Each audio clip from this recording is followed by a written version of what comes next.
On continue un peu sur le thème de tout à l'heure, sur la communication, parce qu'en général, ça, on ne l'enseigne pas dans les écoles d'architecture. C'est-à-dire, nous, aux Beaux-Arts, on n'enseignait pas du tout la parole, les écrits.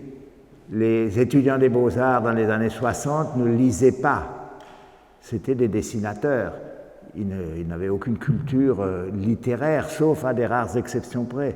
Et nous, à Strasbourg, bon, on s'y est mis peu à peu, mais c'est pour vous expliquer le début de cette histoire-là. Parce qu'on a appris à communiquer que lorsqu'on est venu à Paris.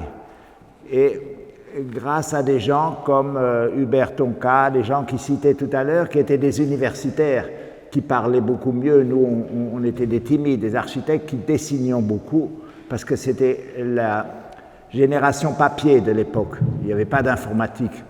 Donc, des gens un peu doués comme nous, on dessinait tout le temps, hein, parce que voilà, c'était le rôle de l'architecte, c'est de savoir dessiner le mieux possible. Hein. L'architecte d'ici, Sisa, il dessine magnifiquement, etc. Voilà, c'est l'ancienne génération. La génération d'aujourd'hui, c'est une génération écran. Je ne dis pas que c'est mauvais, mais c'est comme ça. Nous, on ne savait pas ce que c'était. La génération, les logiciels sont apparus que dans la fin des années 70, hein, dans le monde de l'architecture. Donc la communication architecturale pour des architectes qui réussissent, c'est une chose très importante. Et nous, on n'est pas des architectes qui réussissons, nous n'avons pas construit, enfin moi je n'ai pas construit grand-chose, mais si vous voulez convaincre des municipalités, des partis politiques, des présidents de la République, si vous dînez avec Laurent Gbagbo ou avec Bouteflika ou n'importe qui pour construire des choses, il faut avoir une communication. Et cette communication orale, il faut savoir quoi dire dans un repas ou dans un truc, c'est fondamental. Et ces gens-là, tout à l'heure je citais Nouvel ou Graham Koulas ou des gens, c'est des gens qui ont affiné la communication à un degré pas possible. C'est-à-dire qu'ils payent les gens aussi pour ça, comme un homme politique s'entoure de collaborateurs, etc. Donc c'est des journalistes comme Olivier Boissière, je crois qu'il est mort maintenant, Olivier Boissière, qui était dans l'agence Nouvelle. Tonka, pendant des années, il a travaillé aussi pour Nouvelle, il l'accompagnait à Bahreïn, au Qatar, etc., etc. Et donc c'est multiple. Koolhaas, lui, il a fait, je ne sais pas, moi j'ai vu, comme je te l'ai dit de tout à l'heure, j'ai vu le film qu'il a fait faire, enfin que son fils a fait, qui s'appelle Rem. C'est un documentaire panégyrique sur son père, sur Dieu le Père, quoi. Je veux dire que c'était même une espèce d'adoration. Je ne sais pas si quelqu'un a vu ce film, non, sur Rem Koolhaas, non. Autant postmoderne, Louis Kahn, son fils, a fait un film sur la Villa Fischer, qui est une analyse architecturale. Autant le fils de Rem Koolhaas a fait un truc sur Dieu le Père, enfin, je ne sais pas. C'était un peu ridicule, mais ça a eu beaucoup de succès. Ça a été projeté dans une salle en exclusivité à Bordeaux, parce qu'il est très implanté, Rem Koolhaas. Il est aussi implanté à Porto, je crois, vu qu'il a construit le... Tiens, ça s'est éteint là. Voilà, c'est revenu.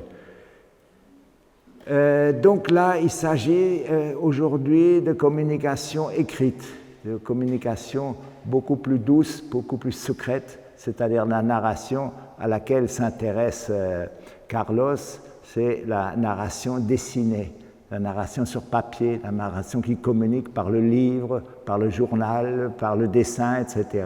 C'est autre chose que la communication dont on parlait tout à l'heure, des grands architectes d'aujourd'hui, qui se doivent...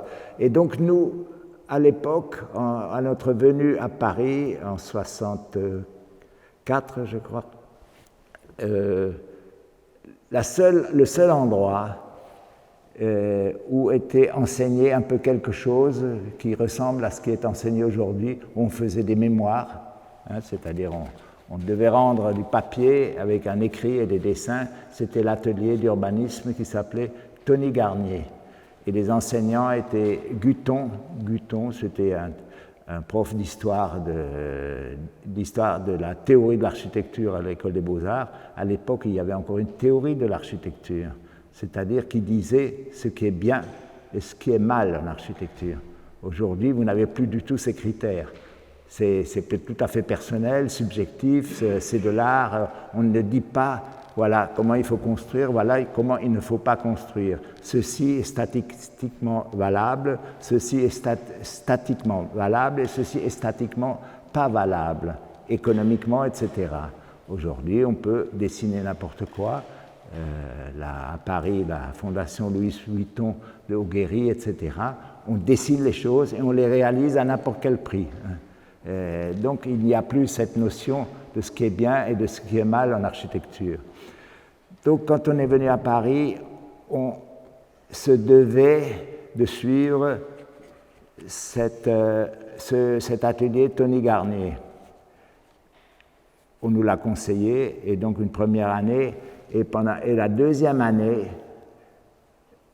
Hubert Tonka a exigé que les mémoires, que les travaux des étudiants soient publiés dans un fascicule. On ne faisait jamais ça aux Beaux-Arts, c'est-à-dire publier les travaux d'élèves, sauf Vincent Fréal, évidemment, qui était un éditeur et une librairie dans la rue des Beaux-Arts, qui publiait les meilleurs dessins, les meilleurs rendus de l'année, quoi. Et donc dans ce cahier 65-66, la deuxième année, moi j'y étais pas, ça ne m'intéressait plus tellement, mais mes amis Aubert, Stinko et Tonka ont publié un projet sous cette forme-là. Ça, je pense que c'était une mise en page, un collage de Tonka. Ce que l'on ne vit, ce que l'on ne vit pas, hein, etc. Donc s'exprimait par des textes et aussi des collages d'images. C'était notre manière de travailler parce qu'on ne savait pas aussi bien écrire que Jean Baudrillard, hein, qui avait déjà publié Enfin, non, à l'époque, il n'avait pas publié tellement.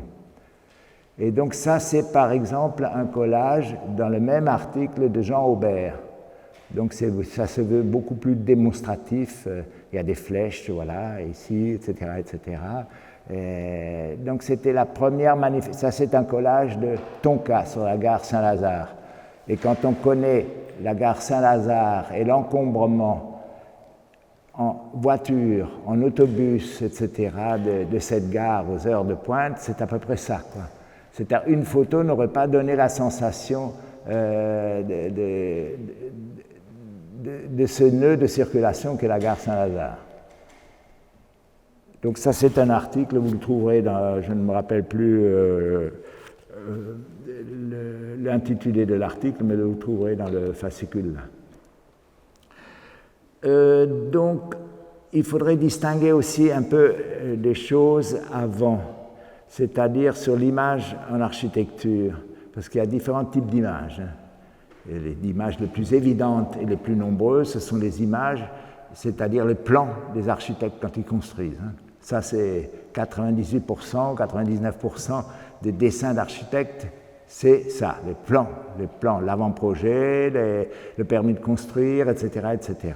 Donc, il y a les dessins aussi avant le projet, c'est-à-dire c'est des esquisses, des célèbres dans ce livre de Cisa, par exemple, c'est-à-dire les idées, comment transmettre à son équipe ou comment se transmettre à soi-même par des croquis, l'idée qu'on se fait du futur bâtiment. Et les dessins, les images d'après-construction, ça c'est la publicité du bâtiment, ça on surveille aussi, c'est-à-dire qu'est-ce que vous publiez, quelles sont les images que vous allez donner aux journaux pour illustrer un bâtiment. Vous ne donnez pas n'importe quoi. Il y a même des architectes qui n'autorisent que les photos que l'agence divulgue avec un photographe précis, qui n'accepte pas que d'autres puissent photographier leur construction autrement. Il faut que ce soit comme ça, dans l'axe, etc., etc. Donc ça, c'est des images après projet. Mais il y a un autre type d'image qui se rapproche un peu de ce qu'on faisait. Il y a deux types d'images, c'est-à-dire les fantaisies architecturales, ce que j'appelle les fantaisies architecturales.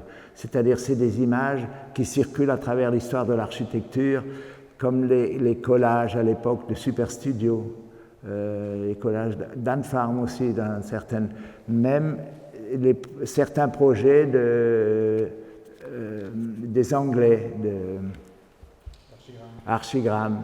Et il y a, dans l'histoire de l'architecture, même Piranèse faisait des fantaisies architecturales, c'est-à-dire des images qui évoquent une architecture, une volumétrie, mais qui ne sont pas un projet. Ça évoque juste l'intérieur d'une prison, l'intérieur d'un palais, l'extérieur, etc., etc. Donc c'est des fantaisies architecturales qui ne vont pas, qui sont très importantes, mais qui ne sont pas des projets d'architecture. Et puis un peu ce qu'on a essayé de faire plus tard, c'est-à-dire le projet théorique. Et le projet théorique, il a aussi une histoire. Tony Garnier, par exemple, dans la cité industrielle, il a publié dans un bouquin complet l'image d'une cité complète, avec l'aéroport, la mairie, les bâtiments, etc., etc. Et c'est un projet complet. Au XVIIIe siècle, des gens comme Étienne Louis Boulet, je ne sais pas si ça vous dit quelque chose, oui, c'est quand même quelqu'un de connu, qui a fait des projets théoriques pour l'enseignement. C'est-à-dire, il pensait qu'il fallait, dans l'enseignement, que l'État, mais l'État ne l'a jamais fait, commande à des architectes des projets théoriques pour enseigner, en disant ça, le Xénotaphe de Newton, ou l'Opéra de Paris d'Étienne Louis Boulet. Le Xénotaphe de Newton, c'est aussi de Boulet, hein, c'est cette boule célèbre, etc., où il a fait des coupes, des façades, des perspectives, etc. Ce sont des projets théoriques, c'est-à-dire on tourne autour d'une volumétrie et on la démontre. Voilà, donc ça c'est pour cette catégorie des projets théoriques. Donc on continue avec notre petite histoire, après Tony Garnier. Il a eu Utopie, la revue Utopie. La revue Utopie, c'était toujours Hubert Tonka, hein, qui est un élément important dans toute notre histoire à nous, c'est-à-dire c'était un self-made man, un universitaire, mais pas du tout universitaire, c'est-à-dire il a tout appris par lui-même, les philosophes, etc., qui était assistant pendant un certain moment de Henri Lefebvre à Nanterre, avant les événements de 68, avec René Loureau et Jean Baudrillard, qui étaient aussi des assistants de Henri Lefebvre. Et donc Hubert Tonka nous a repérés dans l'atelier Édouard Albert. Édouard Albert, c'était un atelier assez moderniste et assez d'avant-garde, parce qu'Édouard Albert, c'était un architecte très cultivé et qui nous emmenait à des concerts de Stockhausen, des Pierre Boulez, etc., qui nous faisaient voir la peinture contemporaine, etc. C'était autre chose, c'était pas le système Beaux-Arts, Quatre-Arts, etc. Voilà. C'était beaucoup plus éclectique.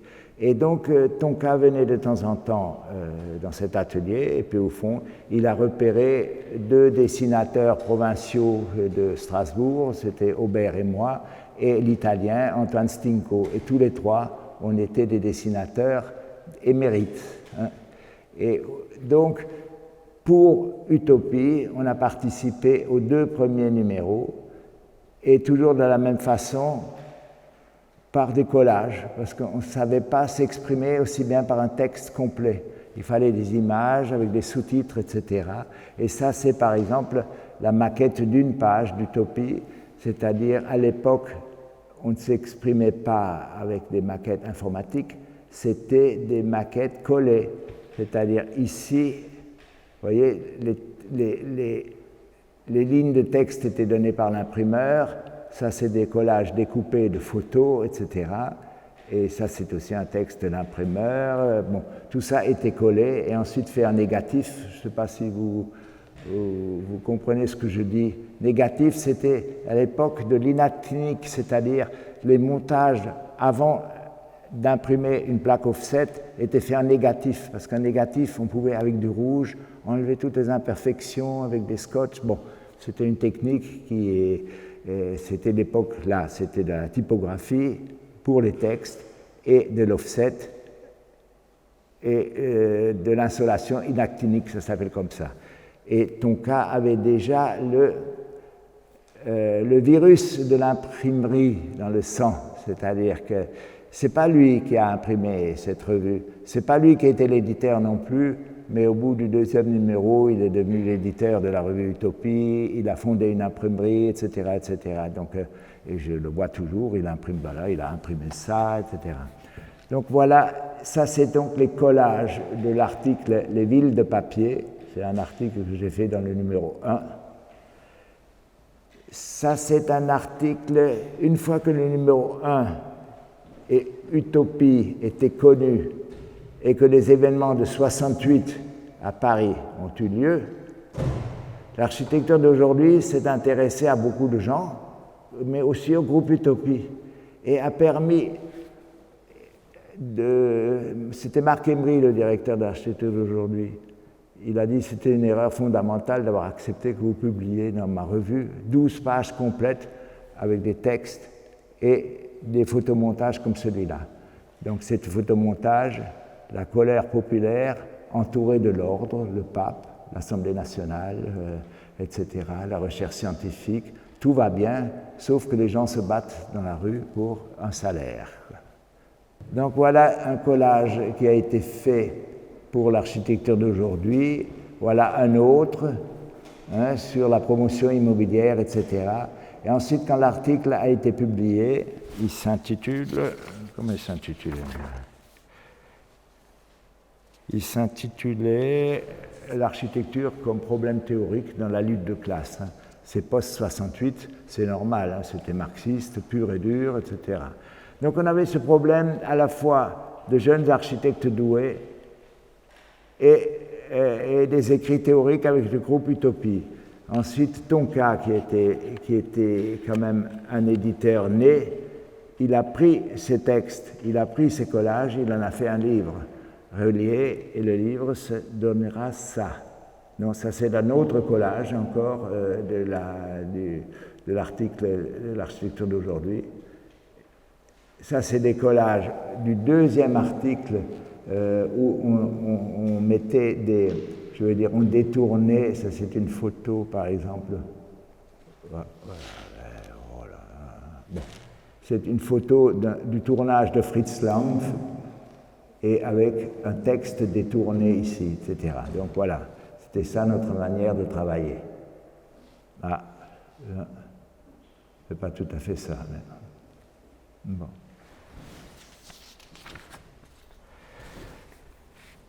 Après Utopie,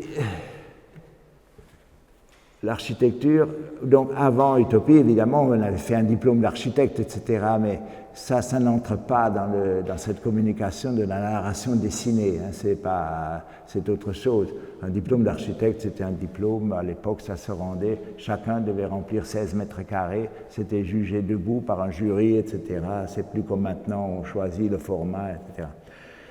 Donc, après 68, le ministère de la Culture français voulait créer des nouvelles écoles. Il sentait bien que les beaux-arts, ça commençait c'était fini. Malraux, d'ailleurs, a supprimé, a scindé l'école des beaux-arts en deux, les architectes d'un côté et l'école des beaux-arts de l'autre. Et les écoles d'architecture sont devenues des unités pédagogiques séparées l'une de l'autre. Et donc, nous, on n'était pas du tout dans des écoles d'architecture.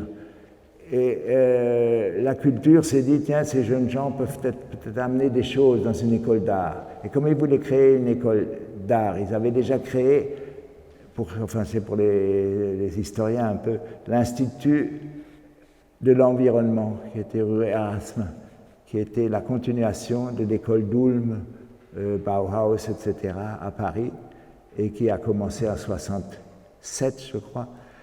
Et l'URE, qui était l'unité d'enseignement et de recherche sur l'environnement, ça n'avait rien à voir avec l'environnement à l'époque, c'était simplement le ministère de la Culture qui avait un titre un peu ronflant comme ça, il a appelé ça de l'environnement, tout cela s'appelait le Grenelle de l'environnement, etc. Bon. Mais... Ah, yes, peut-être, oui. Et donc, comme Tonka et Aubert sont allés à Vincennes, Tonka a été un des initiateurs, un des créateurs de l'université de Vincennes, avec le département mathématique, le département d'urbanisme, etc. et Aubert aussi, et Aubert enseignait là-bas, et nous, on est allés à l'URE, Stinko et moi, avec musiciens, psychologues, etc., enfin une armée de bras cassés, là, qui n'avaient rien à voir avec une école d'art, mais qui pouvaient renouveler l'enseignement dans une école d'art, quoi. C'est ça qu'ils espéraient. Donc, Aubert... Ah, mince alors, il manque des visages, là, hein. C'est embêtant, ça, hein. Bon. Aubert a créé une revue qui s'appelle Rufus et une autre qui s'appelle Icosa. Et Icosa, c'était curieux. Icosa, le titre, c'était La tortue qui cause construction. Et les étudiants, chacun faisait une page la veuve a construit dernièrement cette maquette avec toutes les pages de la revue, c'est-à-dire tout était prévu. On le voit un peu plus tard, je pense. Ouais, vous voyez, ça c'est une page de cette revue et ça s'appelle la vache qui rit qui est là-haut. Là. Vous voyez, c'est cette face-là, celle-là. Et ça c'est la face qui était en dessous, c'est-à-dire celle-là, avec l'ouverture du sexe de Jésus. Là, c'était la tête de la tête de Icosa, la tortue qui cause construction. Évidemment, là, il y a un dessin très époque, un peu, je ne sais pas trop ce que c'est, mais enfin, c'est assez sexuel, mais il n'apparaît pas sur la maquette, évidemment, parce qu'il est caché par la tête. Voilà cette revue qui est à l'exposition actuelle, mai 68, de l'architecture aussi, parce que ça faisait partie un peu des innovations de cette époque-là. Et on voit le collage de tout à l'heure. Vous voyez la révolte là dans le calme institutionnel tout autour. Ça c'est la revue Icosa, ça c'est une des pages de la revue. Et ça, Jean Aubert avait gardé les plaques offset avec lesquelles c'était imprimé. Ça ne servira plus jamais, mais au moins il a gardé tout ça. Comme ça. Voilà. Donc là où nous enseignions, c'était une nouvelle école d'art qui était aux Halles, dans les anciennes Halles qui n'étaient pas encore détruites. Vous savez, à Paris, il y a le problème des Halles centrales qui sont allées à Rungis à cette époque-là, mais elles n'étaient pas encore détruites. Et donc nous, on enseignait ce qu'on voulait là-bas. C'était les médias. L'architecture ne m'intéressait plus beaucoup à cette période-là. On peut avoir cette image-là ? C'est comme elle est là, ça va. Mais au bout d'un an d'enseignement, le ministère de la Culture a décidé de fermer cette école parce qu'il pensait que c'était plus utile d'avoir une nouvelle école d'art comme ça. C'était juste pour calmer les esprits en 68, 69. En 69, fin 70, c'était fermé. Donc on a encore resté un an au Halles. Et comme les étudiants n'avaient plus de contrôle de connaissances à passer, etc., on a commencé à ouvrir l'école pour des manifestations théâtrales, de poésie, des concerts, des rencontres de free press. À l'époque, c'était l'époque de la free press. Et donc ça, ce sont des images, il y en a eu beaucoup d'autres, mais là je vous montre ceux que moi-même j'ai réalisés. Ici, c'était pour une journée de free press de 2 jours. On a utilisé les machines de l'école pour faire un journal par jour, où les intervenants de cette manifestation, chacun faisait ce qu'il voulait dedans. C'était pas très bon, c'était un peu cucu, caca comme ça, mais c'était pas des grands dessinateurs, mais c'était intéressant par l'espèce de vivacité qui régnait.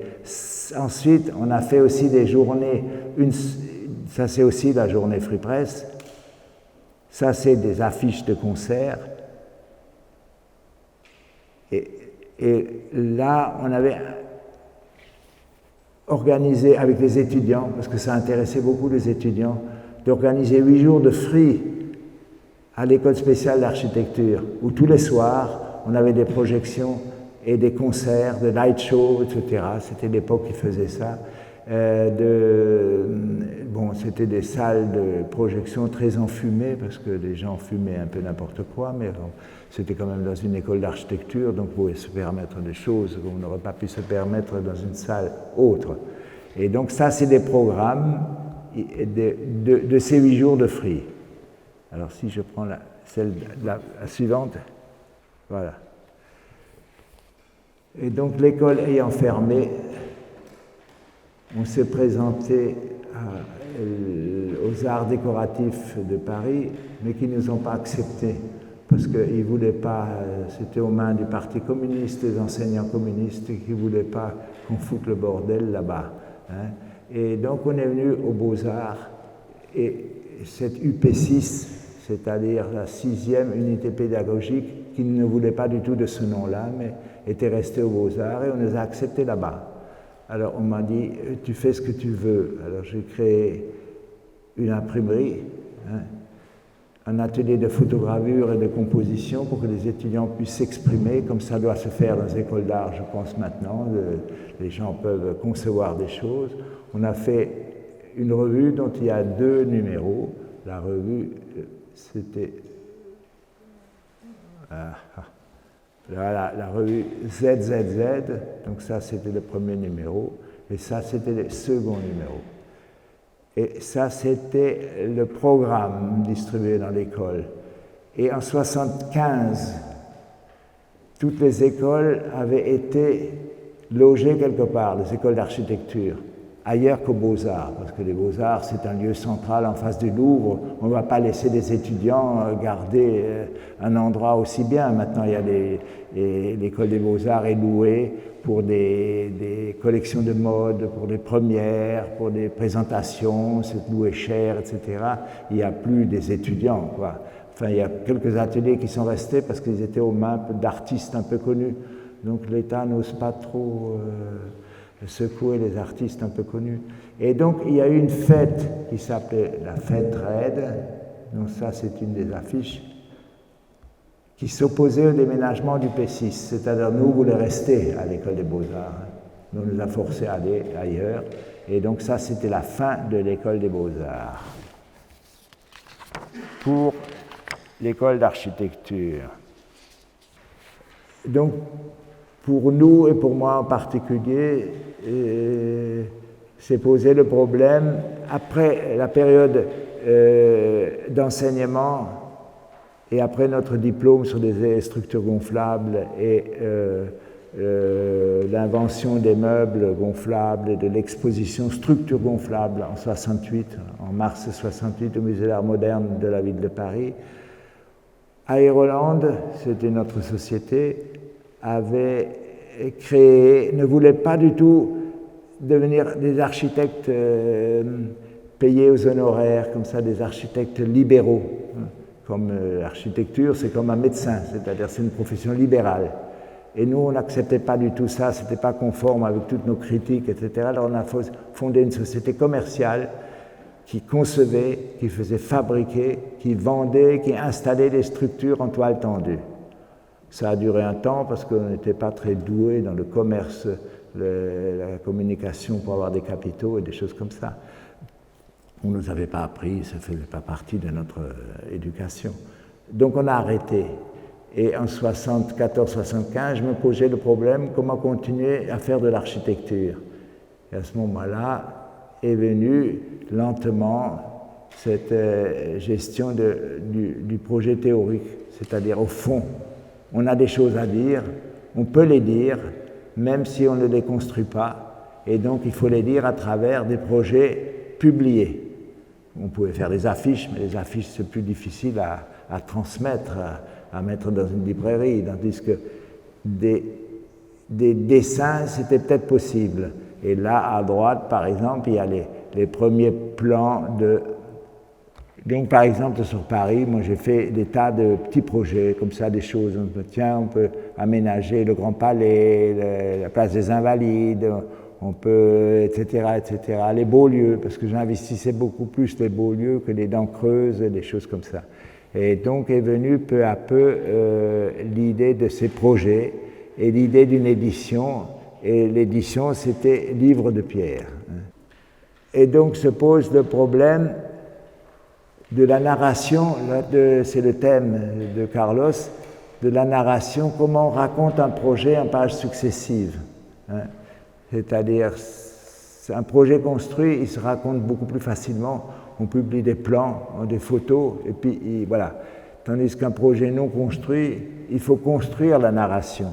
Et donc, c'est un peu ça, tous ces croquis, d'à la fois d'angle de vue, sous quel angle je vais voir ce bâtiment, qu'est-ce que je vais lui donner comme signification, etc. Plus loin, là. Voilà, encore, là. Donc, c'est que des planches comme ça pour l'instant. Et ensuite, il s'agissait d'inventer une publication. Donc, moi, je choisis un grand format, je ne sais pas trop pourquoi, mais je sais pourquoi, parce qu'il y avait une édition de bande dessinée qui était créée par Robial, qui s'appelait 40-60, et qui publiait des bandes dessinées originales, comme ça, des grandes. Et comme c'était du noir et blanc, c'était impeccable. Et je pensais qu'on arriverait à cette qualité-là, mais bon. Et donc, là, ce sont, si vous voulez, des croquis en haut, des croquis de mise en page. Et voilà où il y a par exemple ici à droite une double page, hein, et au fond, pour voir en dessous. Et en dessous, voilà les dessins définitifs à partir de cette mise en page. Donc c'était des dessins sur lesquels j'écrivais, quoi, une écriture manuscrite pour expliquer les choses. Et c'était dessiné en rouge parce que c'est toujours le problème de l'époque, c'est-à-dire l'offset. L'installation des plaques offset se faisait mieux en rouge plutôt qu'en jaune ou bleu, etc. C'était le rouge qui comptait. Quelques années après, ça a disparu. Donc toutes ces planches étaient dessinées au crayon rouge avec une écriture manuscrite rouge au stylo. Et la prochaine, et donc ça c'était le projet sur Chaillot. Alors le second projet était le projet de la gare vers l'Est. Et là, ce sont les premiers croquis aussi, c'est-à-dire, je pensais que, moi j'habitais Strasbourg, donc je connaissais bien la gare de l'Est, et je pensais que ce serait intéressant de donner une signification à un édifice comme une gare, c'est-à-dire de savoir où vont et d'où viennent les trains. Donc pour moi, c'était la Rhénanie, l'Allemagne proche, etc. Donc je cherchais les thèmes, comment illustrer, c'est-à-dire par exemple on voit sur le dessin de droite, et il y a des écritures à l'allemande, un peu gothiques, etc. Je compulsais beaucoup de livres, c'était Le Rhin aussi de Victor Hugo, des choses comme ça. Donc je lisais beaucoup, hein, sur la forêt noire, les frères Grimm, Dürer, Dieterling. Dieterling, c'est un graveur qui avait fait, qui gravait des corps géométriques, etc. Donc il y a des façades allemandes, gothiques allemandes, etc. Donc c'est ça qui devait nourrir la gare de l'Est. Et donc sur la page d'après, il doit y avoir, voilà, donc on voit, vous voyez, il y a des croquis de mise en page en haut à droite, et en bas à droite aussi, et il y a les planches définitives, ouais, on peut les voir, ouais, on peut voir toute la page, hein. Voilà. Voilà.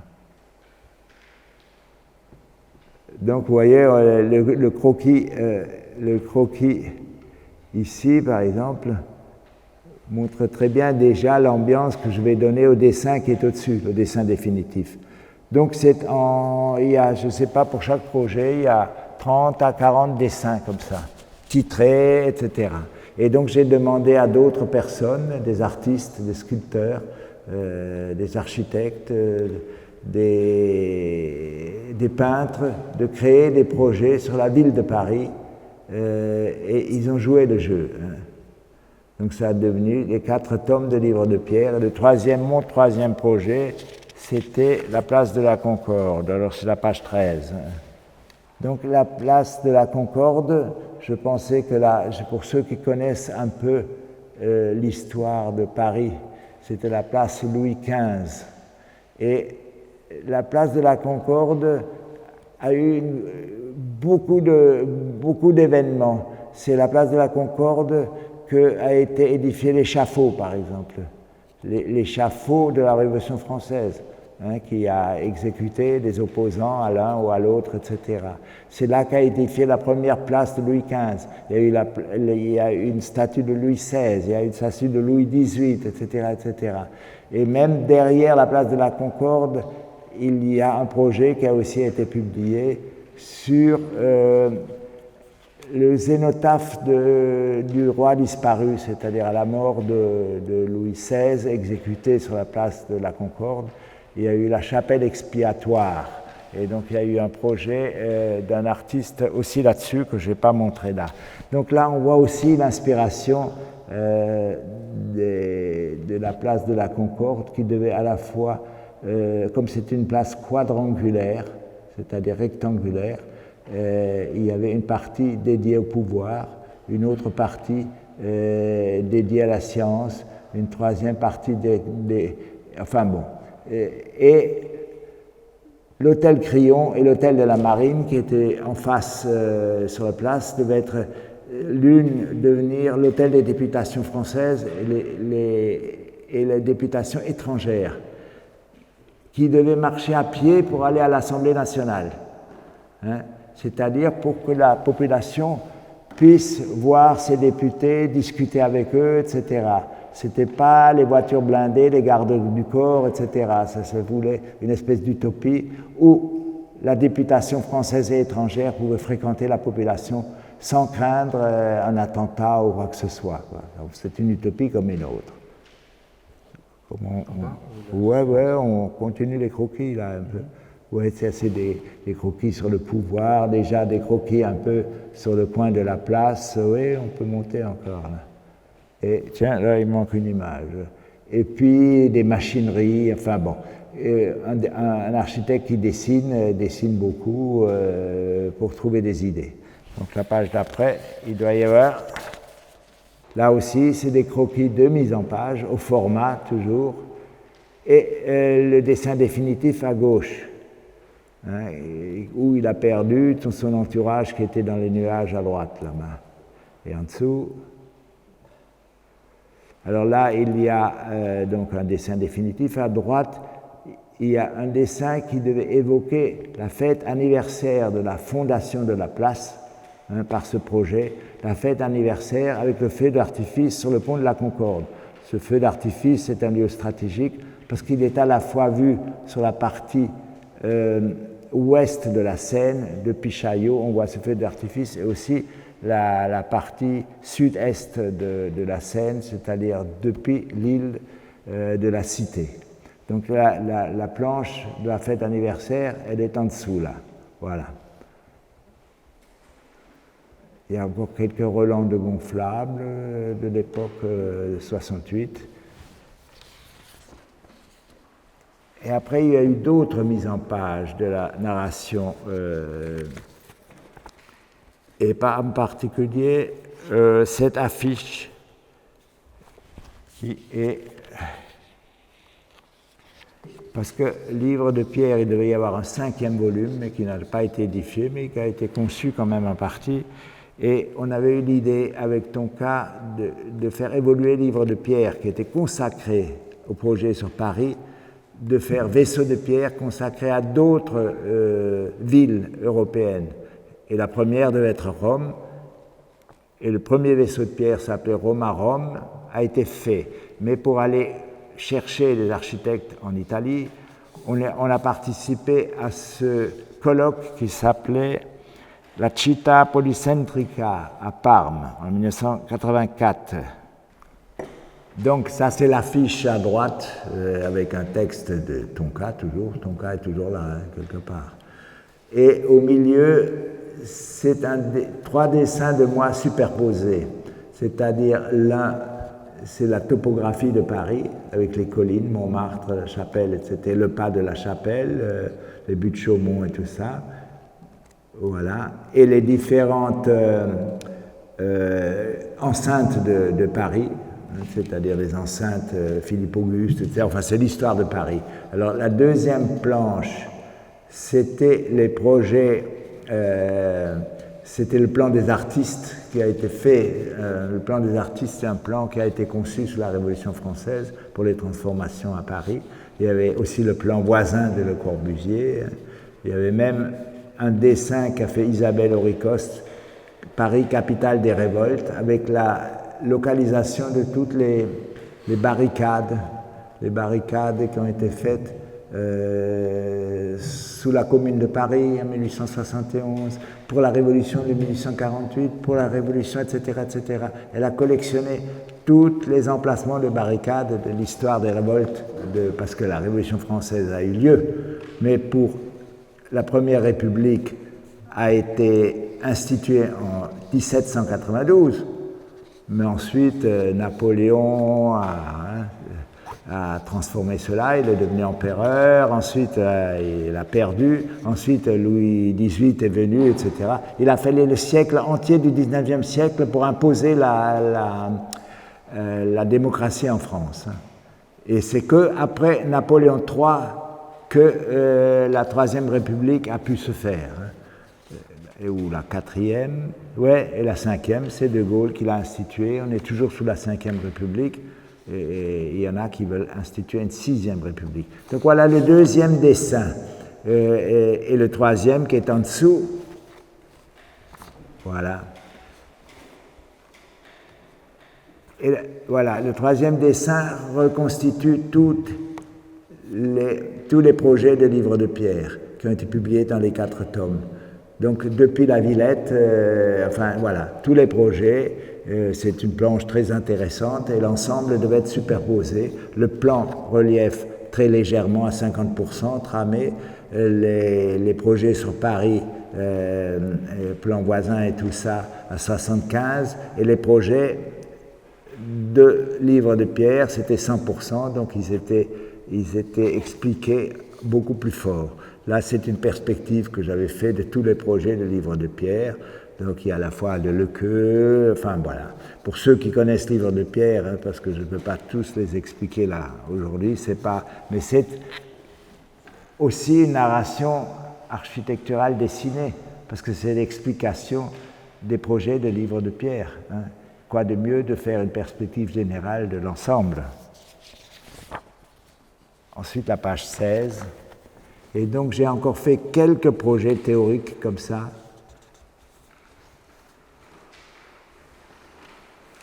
Ouais. Celui-là était un projet, c'était les termes de l'île Saint-Louis. C'était une revue qui s'appelait L'Écho des Savanes, qui est une revue qui existe toujours, mais qui n'est pas très bonne, et qui voulait faire une revue sur les lieux de plaisir. Et donc je pensais que les termes de l'île Saint-Louis, c'est-à-dire cette piscine souterraine, etc., etc., au bout de l'île Saint-Louis, où il n'y a rien, il n'y a qu'un jardin, pouvait être un lieu de plaisir et qui a été publié, donc avec son texte. Sur la première planche à gauche, il y a toujours le texte manuscrit qui accompagne la chose. Je ne peux pas lire ce texte, ça va être trop long. Alors, un avant-dernier projet, c'est la page 17. C'est un projet ouvert la nuit. C'était aussi pour une revue. C'est une revue de Beaubourg qui s'appelait... C'est les cahiers du CCI, voilà. Les cahiers du CCI, et qui a fait un numéro spécial qui s'appelle Ouvert la nuit, les nouveaux propylées de Paris. Alors les propylées de Paris, ce sont les enceintes, l'extérieur de Paris, les portes de Paris, entre Paris et la banlieue. Donc je me suis dit, c'est des lieux qui sont ouverts la nuit, parce que Paris dort, mais les portes de Paris ne dorment pas. Et j'ai remarqué qu'en me promenant le soir, etc., Despina se rappelle de ça, je sortais et j'allais voir, par exemple, à la porte de Saint-Cloud, qui est une autre porte de Paris, attendaient toutes les dépanneuses des autoroutes parisiennes. Et quand il y a une alerte, hop, il y en a une qui partait, etc. Mais ils étaient réunis, toutes les dépanneuses n'étaient pas du tout sur place, ils étaient réunis porte de Saint-Cloud pour discuter avec les collègues, etc. Et donc il y a eu d'autres endroits comme ça, près de la porte de Vincennes, etc. Il y a le Tripostale, par exemple. Le Tripostale, c'est une institution qui trie le courrier toute la nuit parce que les journaux, tout ça, ça va partir au petit matin, 3 heures du matin, etc. Il y a des tas de métiers, d'endroits et d'institutions et d'édifications qui sont ouverts toute la nuit. Voilà, c'est ça que je voulais repérer tout autour les nouveaux propylées de Paris. Et un dernier projet, le 18, qui est un projet qui n'existait plus à Paris alors. C'est-à-dire, c'était la SNCF. La SNCF, c'est la Société nationale des chemins de fer français, qui est en train d'être démantelée par M. Emmanuel Macron, où la SNCF française est en grève en ce moment parce qu'il veut changer cette société qui n'est pas privatisable dans l'état actuel. En tout cas, il y a beaucoup de lignes de chemin de fer qui sont déjà fermées depuis longtemps. Et par exemple, là, il y a ce viaduc qui va servir... Ouais, ce viaduc qui peut servir pour des sauts à l'élastique. Vous savez, les sauts à l'élastique, c'est cette activité sportive où les gens s'élangent de 100 mètres de haut, etc. Il y a un élastique qui est calculé en fonction de ça et il s'arrête à 5-6 mètres du sol, il remonte, etc. Donc c'est un lieu sportif que j'avais imaginé sur ces piles et là je voudrais voir ça, ouais. Et accompagnant d'un hôtel, voilà, encore plus petit là. D'un hôtel à la fois pour que les gens puissent se préparer et aussi que les spectateurs puissent assister à ces démonstrations de différents types, toujours un peu acrobatiques, etc. Et c'était un hôtel qui était conçu avec une lame comme ça, ici, et derrière il y a une lame de parking automatique, c'est-à-dire devant chaque... Comme c'est des sites montagneux, devant chaque chambre, on pouvait garer sa voiture qui montait comme ça avec des ascenseurs. Voilà. Et donc, c'était ça, les nouveaux éoliens. Et cette activité de projet théorique s'est arrêtée un peu là. Donc, par rapport à Carlos, voilà, je suis un exemple pour lui de personnes qui avons fait des efforts pour élaborer une narration dessinée architecturale. Donc, où on pouvait lire un projet en pages successives, sur 2 pages, sur 10 pages, sur 20 pages, etc. Mais tout le projet y est, il n'y a rien qui manque et on peut imaginer le reste, quoi. Et voilà, et sans doute Carlos a trouvé beaucoup d'autres personnes ou d'idées sur des projets théoriques comme ça, je pense que... Non, vous en avez trouvé des tas d'autres sur la narration. Pas aussi intéressant. Ah oui, pas aussi intéressant, évidemment, mais... mais voilà ce que j'avais à dire ce soir. Parfait. Je vous en remercie. Et peut-être qu'il y aura des questions, je vais juste... Oui, voilà. Começo por colocar algumas questões para quebrar o gelo. Donc je prends la parole en premier. Donc une chose que je trouve très intéressante dans tout cet ensemble de travail que vous avez montré ce soir, c'est le rôle joué à la fois par le texte et par l'image. C'est-à-dire quand on voit les pages d'Utopie, on voit qu'il y a clairement les articles qui sont rédigés avec le texte et vous avez choisi le collage comme une forme d'écriture par image. Après, quand on voit Livre de Pierre, il y a justement le jeu qui est joué par la juxtaposition entre la parole écrite et la parole dessinée. Donc, ma question est tout d'abord, que peut-on dire mieux par l'image, que peut-on par contre dire par le texte, et quel est ce jeu, ce bal qui est joué, comment ça... qu'est-ce que l'ensemble des deux peut faire pour le projet théorique? Mais il y a des choses qu'on ne peut pas exprimer que par l'image. C'est par exemple cette tortue-là.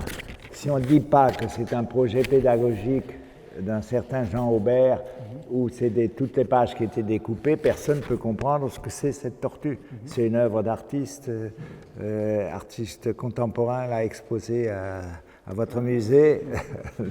Nous étions hier à ce musée, Serralves, c'est ça, Serralves, mais enfin, bon, c'est de l'art contemporain, là. Donc, ou bien c'est de l'art contemporain, on n'explique rien, hein, et les gens s'ennuient un peu, ils essayent de comprendre, ou alors on explique ce que c'est, ça, le projet devient beaucoup plus intéressant, mais on est obligé d'avoir des mots, hein, pour ça. Et donc, je ne vois pas comment on peut séparer les mots d'un dessin. Je crois que oui, c'est normal. Par exemple, là, dans ce livre-là qu'il a sorti, il y a tous les textes, parce qu'on a gardé un peu cette habitude, chaque fois qu'on intervient quelque part avec Utopie, on intervenait dans un congrès construction et humanisme dans les années 68, 69, comme ça. Mais comme ça ne nous intéressait pas beaucoup, on ne voulait pas participer à ça. Mais on faisait un texte illustré ou un texte tout court, un peu comme celui-là, mais plus politique. Hein, et on distribuait dans la salle et on s'en allait de nouveau. C'est-à-dire que c'était notre participation. Et donc j'ai gardé cette habitude de toujours écrire les choses pour les distribuer, pour que les gens aient une trace de ça. Sinon, la parole, le souvenir s'estompe, mais il est mieux de pouvoir consulter quelque chose. Et ça, c'est la valeur papier, quoi. Parce que la valeur papier, elle reste. Ça, c'est une valeur aussi, mais si votre ordinateur tombe en panne, il ne reste rien, là. Le cloud, vous n'avez pas payé votre abonnement, et le cloud vous ferme ses portes aussi. C'est d'ailleurs une des raisons des archives pour les architectes. Les architectes, maintenant, ont l'habitude de donner des disques durs aux archives. Tout est dedans. Mais les archives, ensuite, n'ont plus les logiciels pour lire tout ça. Et donc, ça coûte une telle fortune que même Tonka, qui était un éditeur, pour pouvoir refaire un livre qu'il a fait il y a 10 ans ou 15 ans, il est obligé d'avoir gardé les vieux ordinateurs, les vieux logiciels pour éventuellement pouvoir rééditer ça. Sinon, il ne peut pas le faire, il est obligé de scanner un livre. Et les archives des architectes, par exemple, on considère qu'un bureau d'architecture change de matériel informatique 4 ou 5 fois dans une vie d'agence. Et à chaque fois, on garde ce qu'on pense devoir garder. Et on jette ce qu'on pense qui est accessoire. Mais seule l'histoire peut dire ce qui était accessoire à l'époque était peut-être important. Tandis que ces disques durs qu'on donne aux archives, ils n'en feront pas grand-chose. Je parle maintenant des archives de la Cité de l'Architecture à Paris. Tandis que les documents papier ou les maquettes que donnent les agences d'architecture, il y a toujours quelqu'un qui fouille là-dedans. Tandis que c'est compliqué de fouiller dans un disque dur qui a 8 ans. C'est difficile. Bon, vous abandonnez parce que là, il faut téléphoner. Ah, il est mort, oui. Il avait peut-être un collaborateur qui se souvient en quelle version c'était. Bon, c'est impossible. Et la bibliothèque, toutes les grandes bibliothèques ont ce problème. La Bibliothèque nationale française a ce problème. En permanence, elle renouvelle la mémoire de ce qu'elle a, etc. J'avais un filleul je l'ai toujours d'ailleurs, à Strasbourg, qui était photographe. Ensuite, il n'est plus photographe parce que ça ne marchait pas très bien. Et il travaillait pour une maison qui faisait des microfilms. Donc, la Bibliothèque de France commandait, donc toutes les semaines, ils allaient à Paris, ils ramenaient les microfilms et ils emmenaient les documents en Alsace pour les microfilmer pendant la semaine. Et donc, c'est une vieille méthode, le microfilm. Mais parce qu'ils n'avaient pas confiance dans les logiciels. Voilà, c'était un truc absolument insensé. Il faut toujours racheter, payer pour conserver quelque chose. Si vous ne payez pas, votre mémoire n'existe plus. Vous ne payez pas votre abonnement, vous n'avez plus rien, quoi. Il faut quand même concevoir ça. Et quand vous donnez votre disque dur, l'institution qui reçoit vos archives, elle ne peut pas payer pour tout ça. Donc voilà. Il valait mieux donner des plans imprimés, parce qu'au moins, voilà, c'était conservé. Oui, je ne sais pas si j'ai répondu à votre question. Partiellement, disons. Ouais, ouais. mais j'y reviendrai. C'est curieux d'ailleurs que pas mal de bibliothèques en ce moment n'ont pas de méthode pour lire les microfilms. Même ici à la bibliothèque, parfois il y a des documents qui existent en microfilm dans d'autres bibliothèques, on n'arrive pas à les lire. Parce la BNF, la Bibliothèque nationale de France, a toujours des microfilms. Et voilà, c'est le seul truc qui reste. Noir et blanc, hein, pas en couleur, évidemment, parce qu'à la couleur se conserve moins. Là. Vous avez vu les vieux documents de télévision, ils sont tous flous. Vous savez, les chanteurs, quand on voit les chanteurs qui sont morts il y a 10 ans, les émissions d'il y a 15 ans, c'est tous des émissions floues. C'est-à-dire ça ne se conserve pas du tout. Et vous ne pouvez pas le mettre sur un autre support, ça revient trop cher. Donc il n'y a que, je ne sais pas, que certains cinéastes qu'on va mettre remasteriser, mais vous ne pouvez pas me remasteriser l'ensemble. Remarquez, c'est bien, comme ça on ne conservera pas grand-chose, c'est pas grave. Et une autre question qui me touche particulièrement, c'est le rapport entre les projets de livres de Pierre et la postmodernité.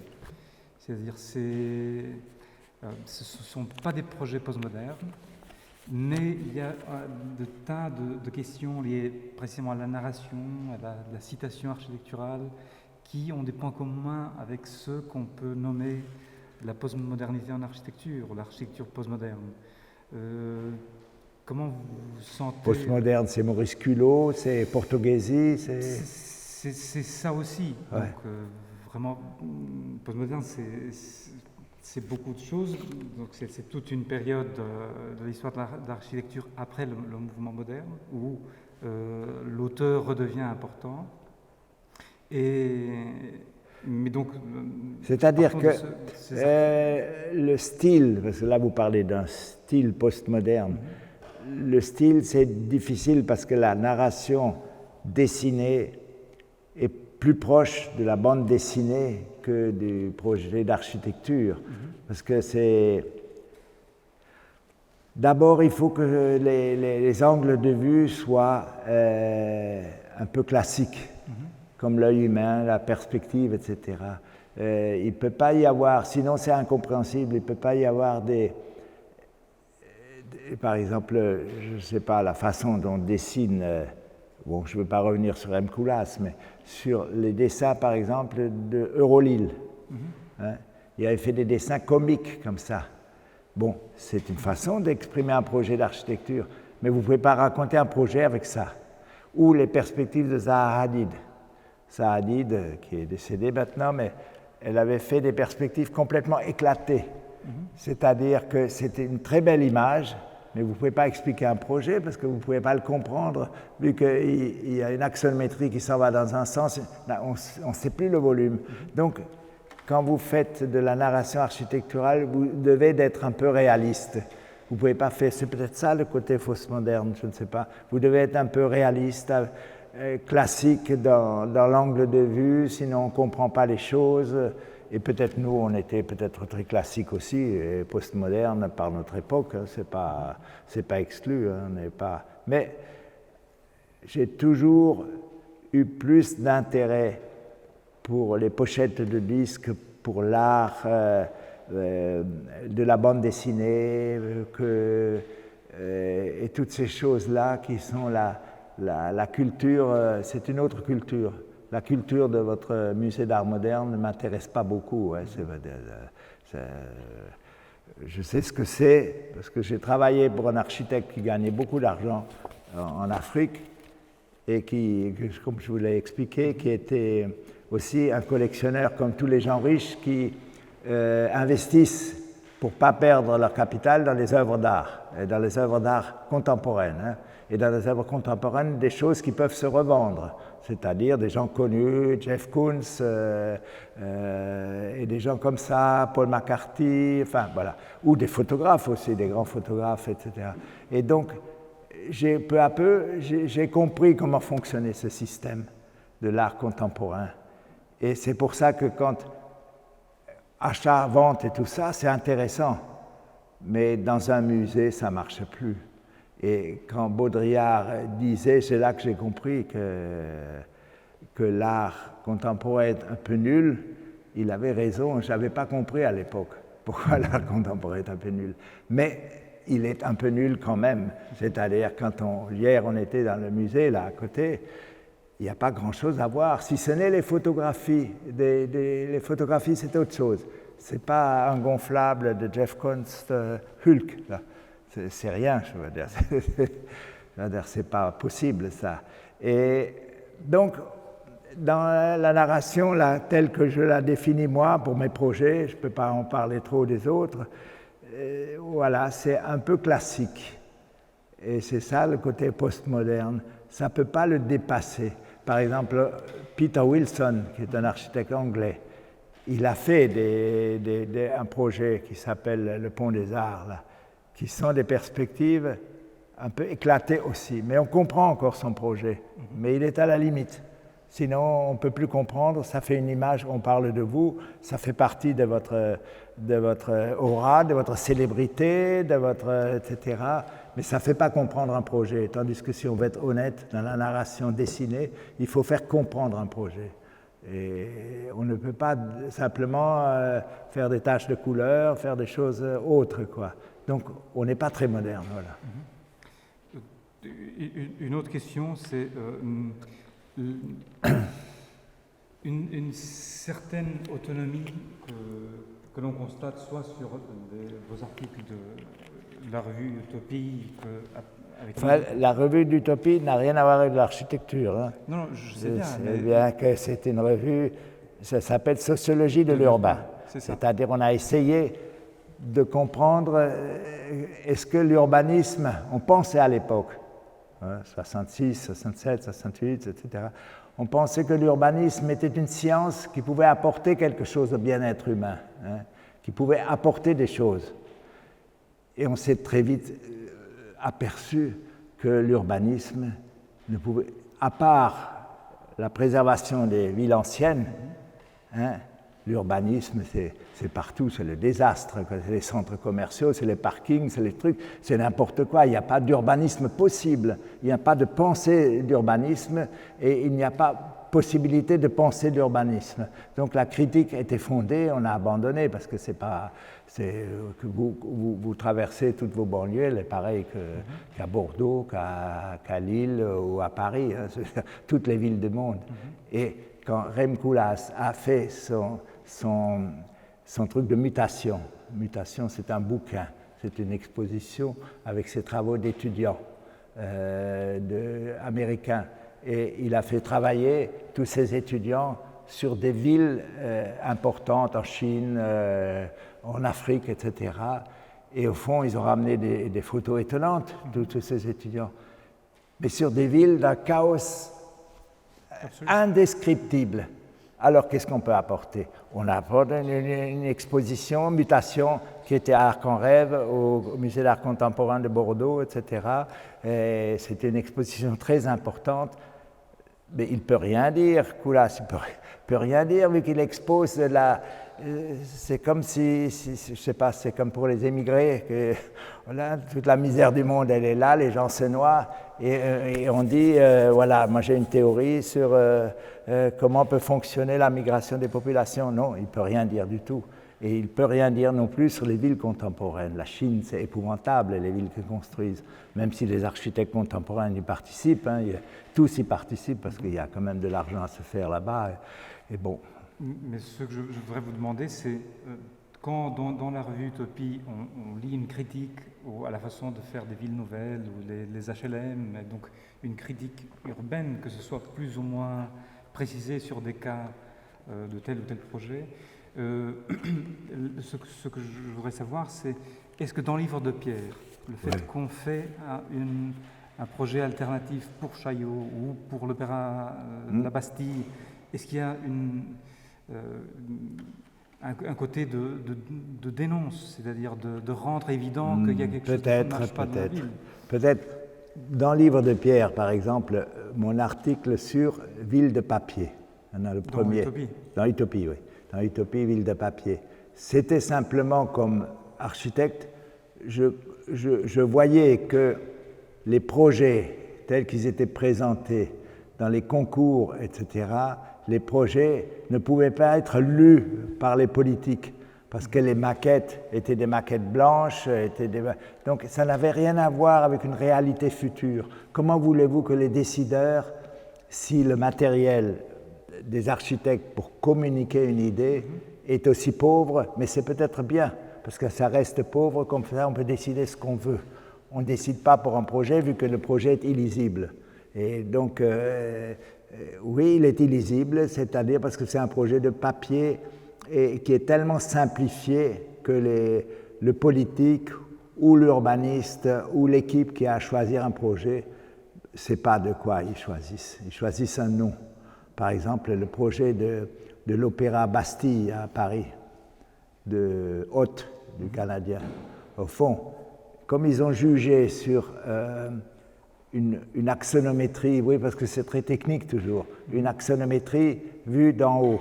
Tous les projets étaient jugés sur une toiture, alors que l'Opéra Bastille, c'est l'opéra, c'est une place, quoi. C'est pas jugé d'hélicoptère, etc. Donc c'est pas possible. Et donc, ils croyaient que le projet, Nouvelle l'explique très bien, ils croyaient que le projet de Haute, c'était un projet anonyme, était un projet de Richard Meyer. Et donc ils se disaient, bon, si le projet n'est pas bon, l'architecte, il est bon, il va faire quelque chose avec ce projet. Mais au fond, c'était pas Richard Meyer, et c'était un architecte qui était un peu nul, bien que la salle, elle est pas mal, etc., etc. Mais ça vient d'autre chose aussi, ça vient de ce concours, c'était 1983, je crois. Ça vient d'une erreur de concours, ça. Enfin, je ne sais pas si ça fait, mais je le dis quand même. C'est-à-dire que le terrain de l'Opéra Bastille appartenait à SNCF, c'est-à-dire une société nationale. Et à l'époque, c'était Mitterrand qui était au pouvoir, donc un parti de gauche. La place, elle appartenait à la ville, c'était Jacques Chirac, hein, de droite. Donc le concours disait, vous faites un projet d'opéra, mais vous ne tenez pas compte de la place. Hein, vous ne dessinez pas la place, ça ne nous intéresse pas, c'est que l'opéra. Comment vous voulez faire un opéra comme Paris, par exemple, la place de l'opéra, c'est la place de l'opéra et l'opéra de Paris. Vous ne pouvez pas faire... Donc cette erreur fondamentale, au lieu d'annuler le concours, ils l'ont gardé quand même. Et toute l'équipe de Prouvé n'était plus là, mais il y avait les autres. Ils se sont dit, on va quand même le juger, ça va peut-être être pas si mal. Et c'était pas si mal, mais c'était mauvais quand même. Voilà. À cause d'erreurs comme ça, quoi. Bon, c'est pas de la narration architecturale. Si, quand même, parce que ces projets, ils ont été jugés par un jury qui ne pouvait pas lire le véritable projet. Il ne pouvait pas, c'était un projet de papier qui était illisible. C'était un plan de toiture. Par exemple, Aubert avait fait le concours aussi, Jean Aubert, avec un informaticien, etc. C'était d'une complexité, on ne pouvait pas... oui, c'est-à-dire on ne pouvait pas le lire. Moi, j'ai commencé aussi à faire ce projet, mais j'ai abandonné. Zanco, un autre auteur, un peintre de livre de Pierre, l'a fait aussi. Ça devait être l'objet du 5e livre de Pierre. Et lui, il a dessiné son opéra tel qu'il le voyait en tant que peintre, etc. Il a tenu compte de rien et c'est très bien comme ça. Mais ce n'était pas un projet à construire, quoi, c'est évident. C'était un projet publié? Non, ouais, c'était des beaux dessins. Et on les a exposés, la place de la Bastille, au concours que vous avez cité. C'est-à-dire, c'était inventé 89, c'était une idée que j'avais, que j'ai proposée à François Barret, qui était le président de la Grande Halle de la Villette, de faire un concours pour le bicentenaire de la Révolution française. Il fallait que l'État français fasse un appel au monde entier pour avoir des projets. On pouvait pas, on n'allait pas demander à des artistes français, etc., de faire un petit truc. Il fallait ouvrir et on a fait un concours. On a fait un concours, il y a eu 700, 800 projets, on en a retenu 134, on a fait une exposition de ces projets. Certains ont été réalisés, mais c'était des petits projets en province. Il y en a un qui a été réalisé par un architecte Dimitropoulos de Dallas. C'était des briques CC. C'était des briques bicentenaires, CC, etc. Il devait faire des tours de la Bastille, comme ça. Il a été fait des tours dans le parc de la Villette avec Madame Mitterrand. Et comme c'était pas Dallas, quelle est la ville de Coca-Cola? Non, c'est rien. C'est la ville de Coca-Cola. Et ils voulaient nous sponsoriser. CC, c'était Coca-Cola. Donc le bicentenaire devenait Coca-Cola. Donc évidemment, avec des choses à combattre de ce type-là, mais Dimitropoulos, il a réalisé son projet. Mais au lieu d'être des tours qui étaient construits à Paris pour être démantelés par la population, c'était un peu dangereux parce que c'est quand même des briques. Hein. C'est comme les pavés, etc. Donc ça a été fait dans le parc de la Villette. Et c'est des danseuses qui avaient démonté les choses pour la présentation, voilà. Alguém tem alguma questão a levantar? Alguma pergunta? Não. Sinon, on va terminer pas avec du Coca-Cola, mais avec un verre de Porto. C'est du Porto, ça? Oui, eu convido então todos para beberem cálice de vinho do Porto antes de dar por encerrada a sessão. Oui, comme ça, vous êtes libre pour le match Portugal-Iran.